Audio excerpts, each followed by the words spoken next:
Olá pessoal, Gustavo Machado, canal Orientação Marxista. Hoje nós vamos discutir o seguinte tema. Será que o partido de Lenin, o partido bolchevique do período de Lenin, era um partido monolítico? Era um partido cristalizado, onde tudo se baseava na autoridade suprema do secretário-geral do partido, que mandava no comitê central, que mandava no conjunto do partido, de maneira absolutamente hierárquica e sem qualquer tipo de contato e intercâmbio com o conjunto do partido, da base das organizações, sem haver divergências, disputas de ideias, etc, etc. Esse tema é muito importante, porque essa tese ela foi bastante difundida em meados dos anos 50 do século XX, com o seguinte objetivo, de fazer uma identidade entre o que foi o Partido Comunista da União Soviética durante o período de Stalin, como sendo uma mera continuidade da Revolução de 1917 do que foi o Partido Bolchevique desde a sua fundação. Será que essa tese se sustenta historicamente?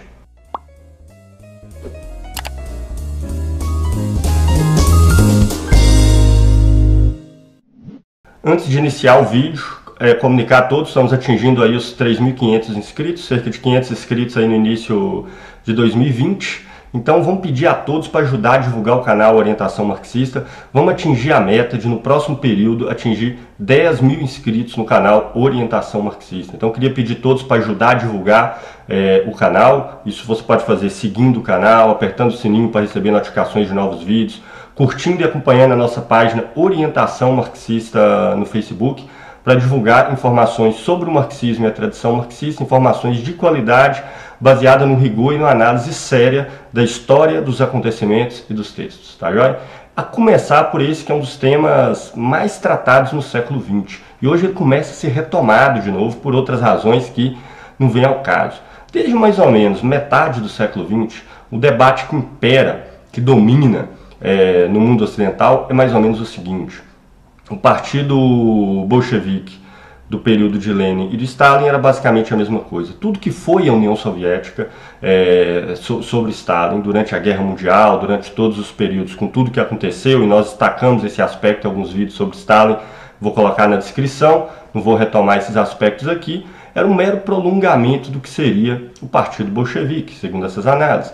Porque o partido bolchevique estaria, desde a sua origem, organizado de uma forma ultracentralizada, absolutamente hierárquica e vertical, caracterizada pelo comando supremo do que seria o secretário-geral do partido. E nesse sentido, se Lenin não fez o que Stalin fez, é unicamente porque não teve tempo, ok? Essas análises, vamos pegar um marco dela aqui, por exemplo, Hannah Arendt. Hannah Arendt, no meados dos anos 50, ela desenvolve essa elaboração. Agora, uma questão curiosa, se você pegar a argumentação da Hannah Arendt, você vai ver que ela não analisa em nenhum momento a história do Partido Bolchevique. Ela simplesmente parte de uma caracterização abstrata dentro do que ela entendia que era centralismo democrático, que era o regime de organização interna de centralismo democrático.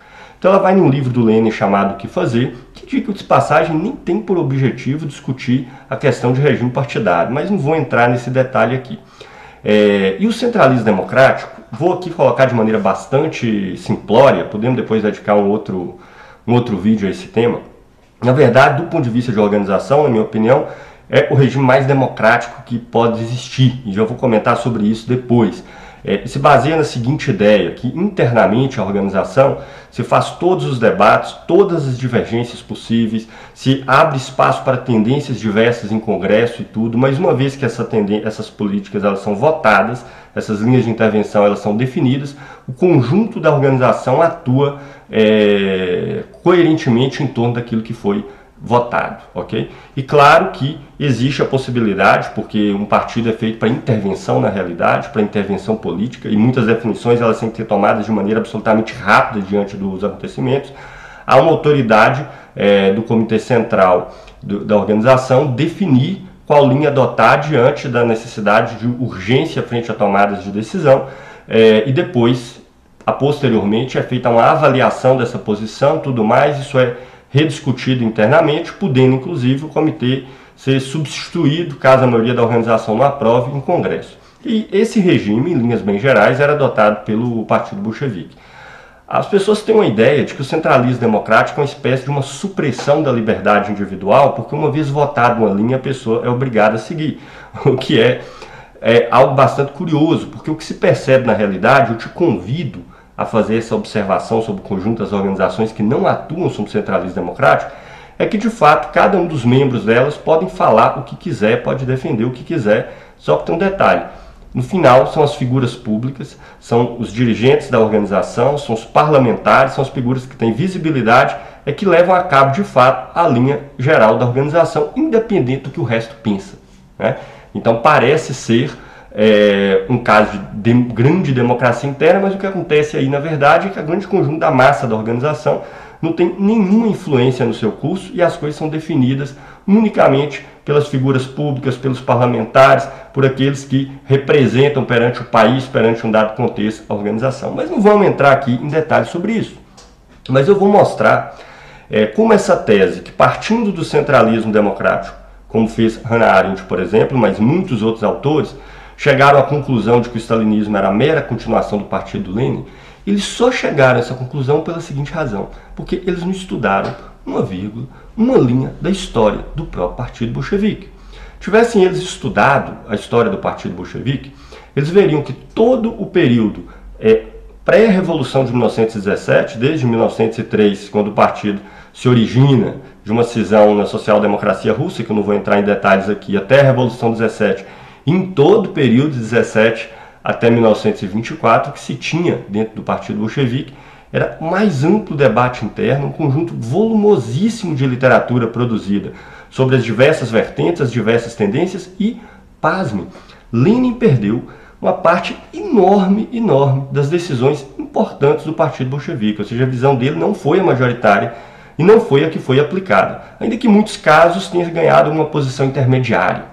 Então nós vamos discutir vários desses casos aqui para vocês verem o abismo que existe entre o que foi o stalinismo, né, onde o chamado número 2 da União Soviética, Molotov, tinha a mulher presa e as coisas eram literalmente definidas por Stalin de forma absoluta, unilateral e suprema, e do que foi a história do partido bolchevique. Então eu vou contar aqui, partindo da figura do Lenin, para discutir a hipótese de se o partido bolchevique foi um partido monolítico, onde Lenin definia tudo, onde Lenin era a autoridade suprema. Eu vou dar aqui alguns exemplos históricos que por si só desmontam essa tese de cima para baixo e de baixo para cima.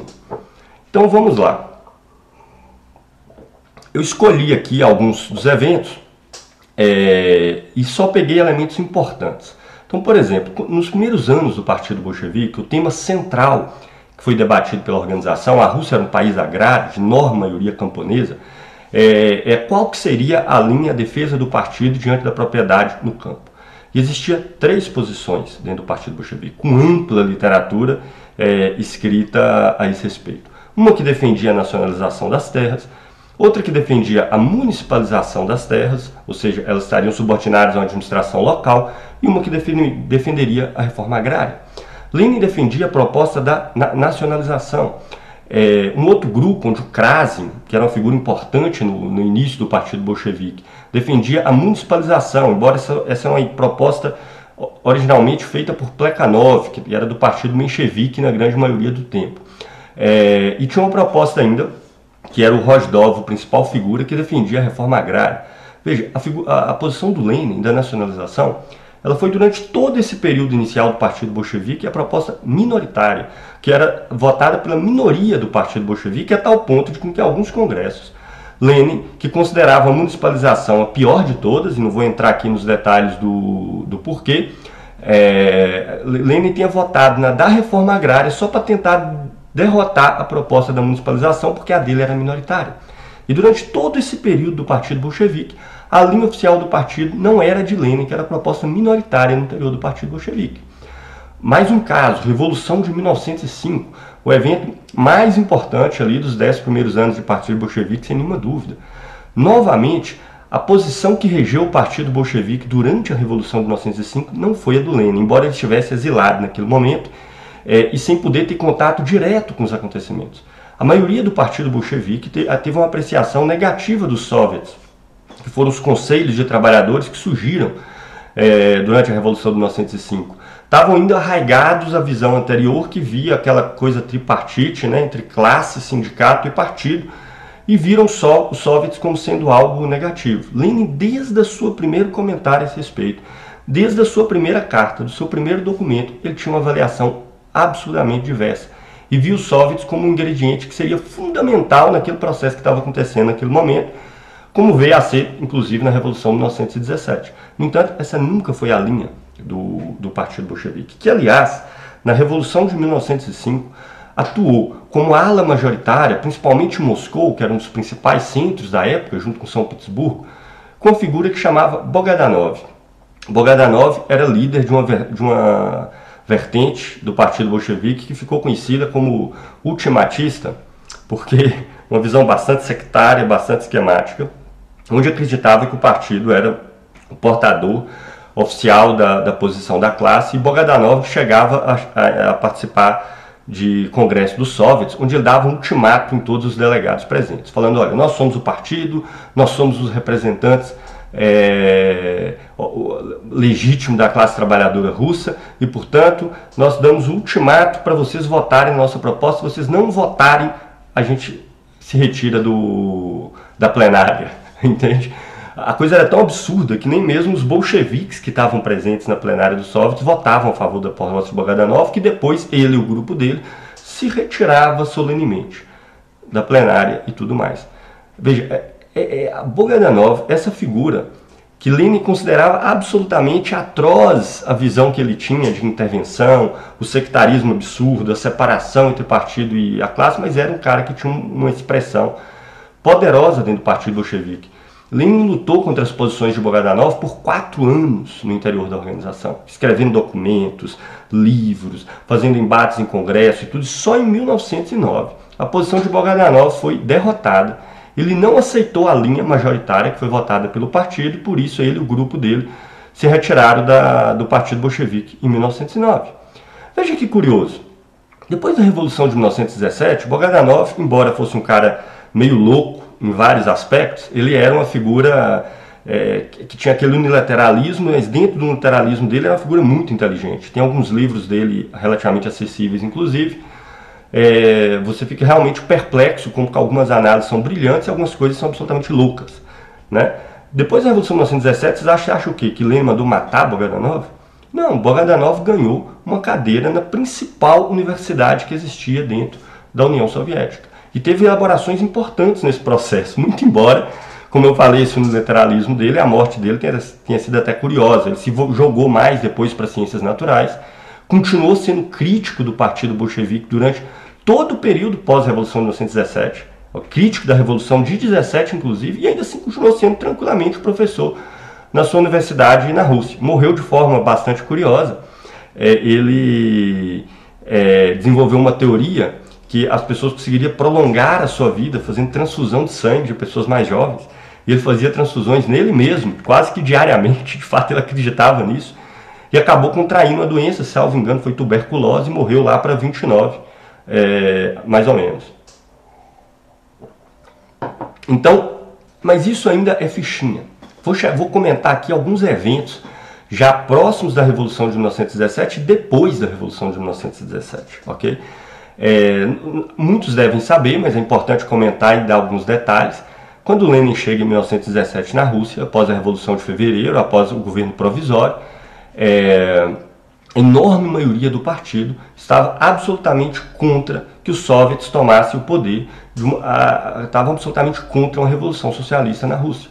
Eles acreditavam que a Rússia tinha que passar por uma longa etapa de desenvolvimento do capitalismo, era a visão majoritária, e até no partido bolchevique, em certo sentido, que viu o governo provisório como sendo um governo que deveria durar por um longo período na Rússia, e o Partido Bolchevique cumpriria a posição de ser uma espécie de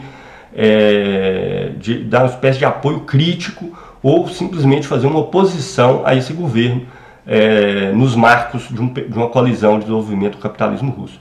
Pois bem, quando Lenin chegou na Rússia em 1917, a enorme maioria da direção do Partido Bolchevique estava absolutamente contra a tomada do poder e qualquer revolução socialista na Rússia.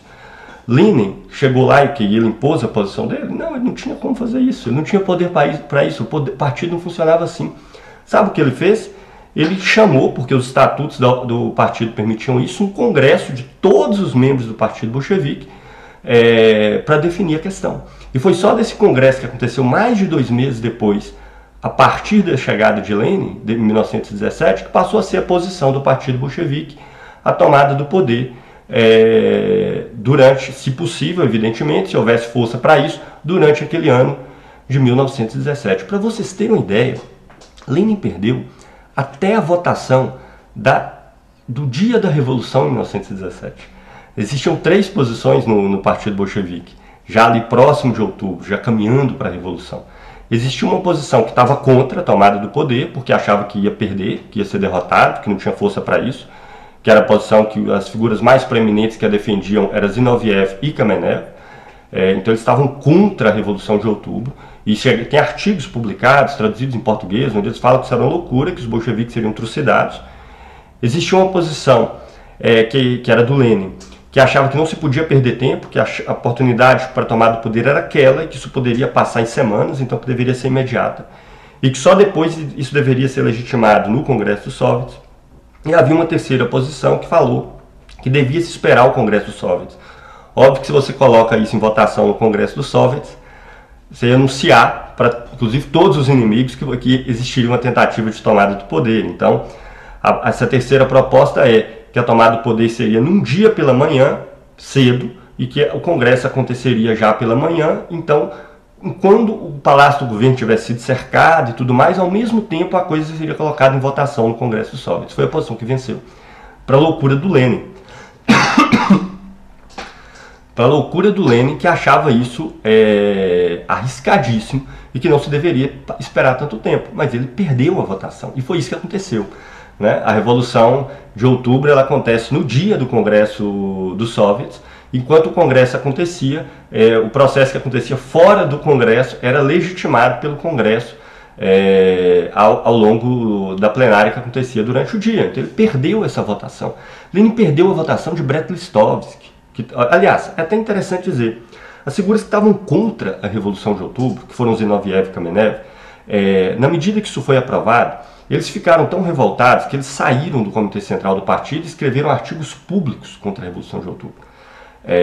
Apesar disso, após a Revolução ter ocorrido e a realidade ter mostrado para eles que a possibilidade existia, eles não só foram admitidos dentro da organização, claro que com consentimento conjunto da organização, inclusive do próprio Lenin, como foram admitidos também como dirigentes do Partido Bolchevique, apesar da posição que eles tinham.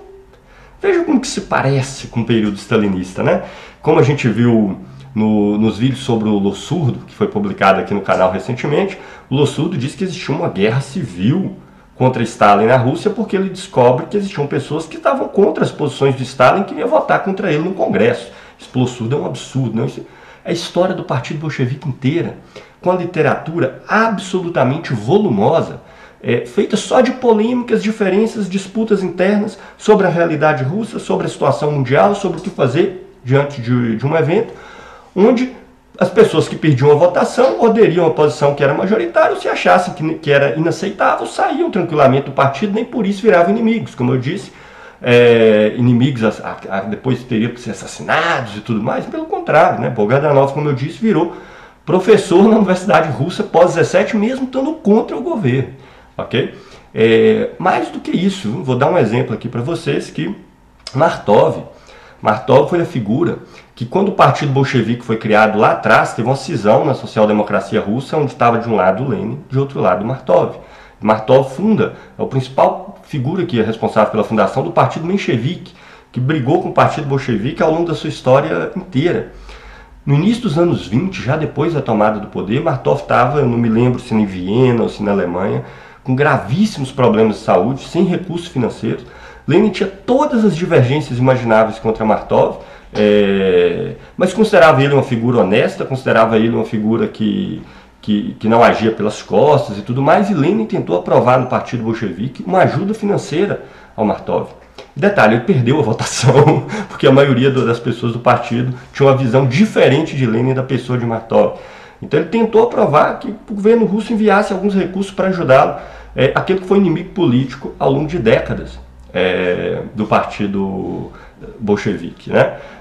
Vou dar aqui mais alguns exemplos interessantes. Brest-Litovsk é a mesma coisa. A posição do Lenin é que deveria se assinar o acordo de paz a todo custo, independente das condições que fossem exigidas pelos aliados nas reuniões de negociação. Existia uma terceira posição que dizia que não deveria se aceitar, sob forma alguma, não deveria se negociar nem fazer acordo de paz, que a questão era guerra revolucionária. E existia uma posição intermediária, que era do Trotsky, que é a de que o partido deveria blefar nas negociações, ou seja, não deveria aceitar as condições, mas sequer suspender as negociações, que ele avaliava que a Alemanha estava priorizando o fronte, né, com a França do outro lado, que não invadiria a União Soviética, e com isso a União Soviética conseguiria, em certo sentido, fazer um acordo de paz em termos, perdendo menos território e tudo mais. E caso a Alemanha invadisse, aí sim se aceitaria as condições. Okay?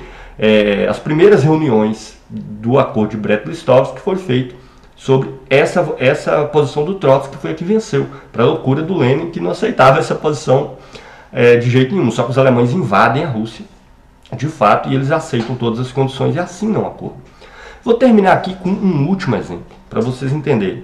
Houve um único caso, que, pelo menos que eu conheça, com toda a bibliografia que eu li, onde Lenin defendeu pena de morte para um membro da Internacional Comunista e do partido. Okay? Houve um caso, e esse caso se justifica em grande medida, que foi para o Bela Kun, um líder da Revolução Húngara, que foi derrotada em 1918, 19, creio que em 19.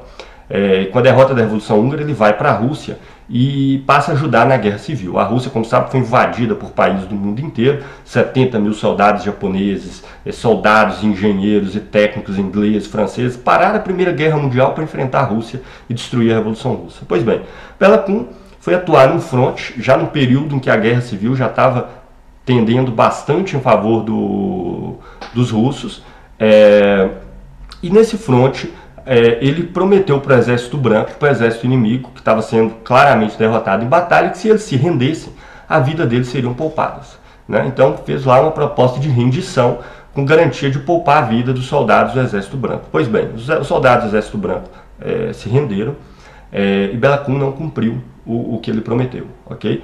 Eles se renderam e foram, após a rendição, executados. Lenin ficou tão revoltado com essa ação do Bela Kun, Lenin, que é o grande, considerado o grande assassino, né, o pai de Stalin, ele ficou tão revoltado com a ação de Bela Kun, que prometeu que eles seriam poupados em caso de rendição, que ele defendeu a pena de morte para Bela Kun em função do que ele fez. Veja, Lenin não apenas perdeu a votação de novo com relação a essa questão, a maioria do partido definiu que não, que ele era uma figura importante e tudo mais, que havia sido de fato um erro grave, mas que deveria ser perdoado, não apenas recusou a proposta do Lenin, de pena de morte para Bela Kun, como uma semana depois, exatamente uma semana depois, você teve o Congresso da Internacional Comunista, com todos os partidos comunistas, defensores da Revolução Russa, do mesmo programa em linhas gerais e tudo mais, e esse Congresso foi eleito um comitê muito restrito, de 7 pessoas, que era o Comitê Executivo da Internacional Comunista. E Bela Kun foi eleito para o Comitê Executivo da Internacional Comunista. O cara que uma semana antes, Lenin achava que deveria ser executado em função do crime que ele cometeu. Por quê? Porque Lenin mudou de ideia? Não. Lenin estava radicalmente contra Bela Kun. Inclusive, ele chegou a criar um termo, na época, que era cuneiras, que era espécie de um jogo com o nome dele para besteiras, tamanhas atrocidades que Lenin considerava que ele fazia. Só que Lenin considerava. A maioria dos partidos da Internacional Comunista, não. A tal ponto de que, mesmo Lenin, uma semana antes, defendendo que ele tivesse ter sido executado em função do que ele fez, a maioria da Internacional Comunista o elegeu para estar no comitê executivo de 7 pessoas de todos os partidos comunistas do mundo inteiro. Então vejam bem, vocês podem discordar do programa do Partido Bolchevique, do que ele defendia, achar que aquele negócio ali não tinha nem pé nem cabeça, que o centralismo democrático estava errado, mas a história do Partido Bolchevique é absolutamente incompatível com qualquer tipo de analogia e aproximação e continuidade no que foi o Partido Bolchevique de Lenin, por um lado, o stalinismo, mostrando claramente que essas coisas existiam uma ruptura clara de uma coisa em relação à outra. Para vocês terem uma ideia, o primeiro congresso do Partido Bolchevique, onde essa burocratização se manifesta pela primeira vez, que foi em 24, já sob direção de Stalin, como secretário-geral, e com o falecimento recente de Lenin, que tinha ficado 2 anos inativo praticamente, preso numa cama, tendo acordado algumas poucas vezes. Pois bem, esse foi o primeiro congresso onde Stalin utilizou de artifícios burocráticos, de fraudes e de todos os mecanismos burocráticos que vocês podem imaginar para poder vencer o congresso. Vários, centenas e centenas de militantes do partido ficaram tão chocados diante daquilo ali, porque eles nunca tinham visto aquilo ali na vida. Okay? Que ocorreu na época inúmeros suicídios, por exemplo, de pessoas que não acreditavam no que elas estavam presenciando. Tamanho era a divergência, a diferença do que se iniciava em 1924 em relação a todo o período anterior, tanto o período antes da tomada do poder como o período depois da tomada do poder. Okay? Termino aqui, quem quiser entender isso mais minuciosamente, tem duas referências importantíssimas sobre esse tema, todas elas baseadas na liberação dos documentos pós-queda do Muro de Berlim, okay? Que são dois livros do Pierre Brouet. Ele tem um livro lá atrás que se chama O Partido Bolchevique, escrito no início dos anos 60, publicado em português, um livro importante, mas onde tem as análises mais inéditas, a história da Internacional Comunista, publicado pela editora Sunderman no Brasil, são dois densos volumes, 1.400, 1.500 páginas, e Comunistas contra Stalin, que é um outro livro que ele escreveu e que mostra, inclusive, como que era inédito as ações burocráticas que foram adotadas no Congresso de 1924, já sob controle de Stalin, diante de toda a vida partidária que teve antes. No entanto, os exemplos que eu indiquei aqui já deixam claríssimo, ok? Como o Partido Bolchevique sobre o Lenin era, na sua ação, na sua prática, na sua atividade, radicalmente oposto ao que se transformou o Partido Stalinista depois, e como funciona normalmente os partidos stalinistas, ou que reivindicam Stalin, que existem até hoje, ok? Onde não existe nenhuma polêmica interna, ou não existe nenhum debate interno vivo, ou quando existe eles são absolutamente direcionados, e qualquer oposição que surge, elas são tratadas de maneira atroz, são escorraçadas, de maneiras que a posição central da organização sempre sobressai em toda e qualquer situação, e não há nenhum debate vivo. Nós temos uma bibliografia de dezenas de livros, todas feitas por polêmicas internas, diferenças, discussões de diferentes perspectivas, como alguns dos exemplos que eu dei, que estão dentro da história interna do Partido Bolchevique ao longo do tempo. Então, são esses os elementos que eu queria colocar. Vocês já podem ver como é complexa a história do marxismo, como está recheado de posições diferentes, de rupturas, de cisões, e ao mesmo tempo, como a história do marxismo e a história do partido criado por Lenin não significou em nenhum momento a supressão da discussão, do debate teórico, da análise da realidade a partir da centralização e da autoridade de um partido monolítico. Isso passou a existir sim dentro da história do marxismo, a partir de uma corrente específica, de um viés específico que todo marxista deve combater a todo custo, ok? Então ficamos por aqui. Mais uma vez pedimos a todos para seguir o canal, apertar o sininho para receber a notificação de novos vídeos e apoiar a nossa nova iniciativa de apresentar aqui rigorosamente o conteúdo não só sobre os textos de Marx e da tradição marxista, mas também da história da tradição marxista. Então ficamos por aqui, um abraço, até o próximo vídeo.